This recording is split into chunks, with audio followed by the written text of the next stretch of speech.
It's the end of an era. Sega has announced it's selling off the majority of its arcade business in Japan. So, yeah, sad times for us Sega nerds out there. If you don't know about this, in August this year, August 2020, Sega closed its doors to Akihabara Building 2 arcade, which is one of the district's most iconic video game arcades. We've mentioned it before on the show. It's the one with the staircases outside saying Sega, and it's a beautiful building. That's sadly no longer one of Sega's properties. And then at the start of November, so just a couple of weeks ago, Sega Japan announced it was selling off 85.1% of its shares in Sega Entertainment, which is the company's arcade business, to a rival company called, I'm going to get this name wrong, it's either Genda or Genda. What do you guys think? How do you think I should pronounce that? Scotty doesn't know. He's shrugging. Chris is also shrugging. Impact, so Genda. Genda. Okay, cool. Excellent. And Sega has sort of said it's partly down to the whole COVID-19, what's happening in the world right now. There's been a rapid decline in sales and profits in the arcade world this year, which is not really surprising. And Sega says it will see massive financial losses because of the impact of COVID and the lockdowns around the world. But that's not all. More recently, Sega has also asked 650 employees to take early retirement. And some of those are top executives, and some of them will top executives have been asked to take a 5% to 20% pay cut.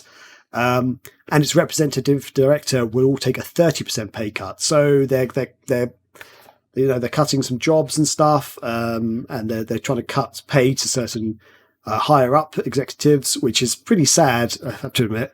But it's not all bad news. So there's been some misinformation out there. Some people are saying Sega's dead in the water. There's no more Sega arcades ever.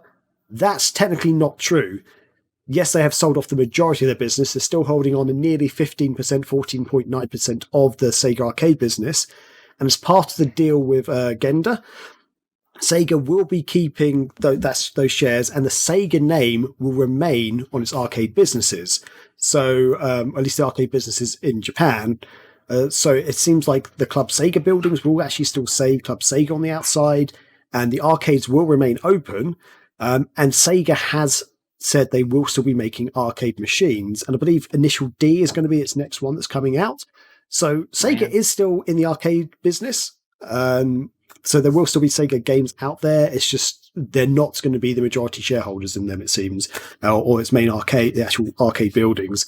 So it's kind of sad, but it's not all bad news, if that makes sense. So, yeah, I guess we're going to go into what our reactions are, talk about it, and have a little discussion. So, Scotty, let's kick you off with you. What's going through your head? I think it didn't really hit me, and it at first hit me the wrong way, because at first I thought, like, oh, no more arcades by Sega at all, and then I was really bummed. But then it was more clear that it was their backing out of ownership more so, and still going to be making games. But I honestly, it didn't hit me as hard overall still, just because of how shit-tastic 2020 has been. So it's not surprising at all, but it is surprising following the Fog Gaming thing. But also it hit me personally because Rachel and I have talked about our plans for a honeymoon. We're not married right now, to surprise anyone or anything. That hasn't happened yet. But we always jokingly said, like, because I don't really like to travel at all. I could go into my reasons, but it's weird and OCD and other stuff. But if there's anywhere I wanted to ever travel, it's definitely Japan. She is a Disney nut, more so like the actual theme park nut. Like she used to go there every year, down to Florida. And so we thought, oh, two birds with one stone, the perfect place for us on a honeymoon. Go to Japan, because she can check out Disney Park of Japan, and I could play some Sega arcades and finally see like home base of everything that has gotten me into video games. So, it hit that personal chord, because it's like, I cannot walk into a Sega arcade, so to speak. Like it's a small thing, but at the same time, it's still like my brother, who is over there right now in Okinawa. 2 years ago, he took a picture of the Sega arcade that actually just recently closed down, and I was like, "Oh, I want to go there." I think I mentioned this on the show as well, because I told him, like, get me something or a token or whatever. Tokens don't exist, whatever. So it's sad, because also it's I almost compared it to Chuck E. Cheese, but Chuck E. Cheese is not the same thing. It's weird because arcades are so. It also shows just how hard COVID is hitting different areas because Japan is a different world, but arcades over there are like casinos in the States or like Walmarts in here or something like our country cannot survive without casinos and Walmarts. It feels like, whereas Japan, nobody stays at home in Japan because, from what I understand, their living spaces, if you're in the city, is like sardines. So everybody's out and about and going to arcades and stuff like that. So it's really crazy that they are backing out of it. But I'm glad that they straight up said, "Yeah, it's COVID. There's no mystery here," you know. So yeah, it bums me out, but maybe it's just how hard this year's been and how different of a person I am from like 5 years ago that, I understand how businesses work a little better now, that this makes sense. Super shitty, but it makes sense. Yeah, that's fair. Chris, have you got any thoughts there? Muted. Chris, you're muted. Good, because Cortana just came up on my computer as I started talking. What did she say? Chris, I heard you say anything. I told her to go away. So I'm gonna have a little bit of fun with this one, and I'm gonna say that Sega is actually making some strategic moves to try to get themselves in a healthy position to sell off the business. Okay, and I have a theory. I think Microsoft is going to be the company to buy Sega here, probably sometime in, I think, 2021 is what's going to happen. Wow, really? And here's the thing. Microsoft, there's been rumors going around that Microsoft has been looking for more Japanese-based developers that they can purchase and bring into their first-party studios. What company out there that could potentially be on the market could Microsoft buy that they could bring in and give them some immediate impact and respectability in the Japanese market? Because mind you, Microsoft has generation after generation failed to make any sort of or gain any sort of meaningful market share in Japan. It just can't do it. Even was it with the Xbox 360? They got who was that famous Square Enix developer? They got to make was it Blue Dragon? They got he's one of the Final Fantasy developers, wasn't he? That was a launch game too. I forget. Yeah. So they've if you look, Microsoft has made moves and they've tried to do things to make inroads in the Japanese market, but they've just they failed to do it, and they're never going to be able to overtake Sony or Nintendo for that matter if they can't get bigger in Asia. And so I think they are looking for certain companies. And I think, man, imagine bringing in Sega and immediately you got Sega's entire library of games. You also have Atlas and all the PC stuff. That would be a huge get. I mean, I would imagine that would be a very expensive deal. Not as expensive as their recent one of what was the recent? Bethesda. Bethesda. Thank you. Yeah, it's going to be nowhere near that, but it would be expensive. That's also an American company, though. True. Yeah, I'm just meaning in terms of value of like what it's going to cost Microsoft to purchase. Like, I don't think it's going to be on anywhere near the level of like a Bethesda. But it's not going to be cheap, and it would be interesting to see. So I think that's what Sega's up to. I think they're making some moves, and in sometime this next year, I think we may have some really big news. So just for audio listeners, I've actually got my copy of Blue Dragon in front of me, and it says legendary RPG creator. I'm not going to get this name right. Hironobu Sakaguchi. Nailed it. I guess. There we go. Perfect. So yeah, was he from Square or something? I can't remember. They've also got renowned character designer Akira Toriyama and famed music composer Nobuo Uematsu, I think. Nobuo did the soundtracks to the Final Fantasy games, and Akira Toriyama is the creator of Dragon Ball Z. Okay, there we go. Yeah, I actually really like this game. I never finished it, but I remember really getting into it and really enjoying it. So I think it suffered from launch game syndrome. Like so many people passed it over. Yeah. I do have a quick comment about Chris's theory. I feel like Microsoft is an American company, and I feel like they've really been. It's so bad to do this, but they have been the meme of like the shit. Who's the guy who's like, "Hello, fellow youth of America," or whatever. Hello, fellow children, or whatever. Steve Buscemi, fellow teens. Yes.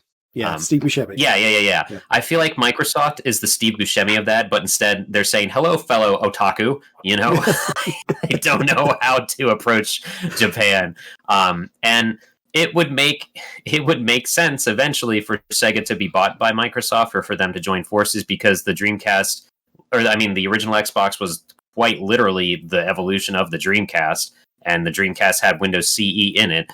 The Xbox controller was the Dreamcast face button layout, and so many things went over to them as well. And every 2 years, every year, E3, the rumors fly that this is the year Microsoft's going to buy Sega, and especially the one where they announced Phantasy Star Online 2 coming to Xbox One and all that crazy stuff. So I see it likely. It's as likely to happen as it is unlikely to happen, because for those of us that are familiar with the Civil War of Sega of Japan and Sega of America, like Sega of Japan would not listen to anything that would allow this to happen.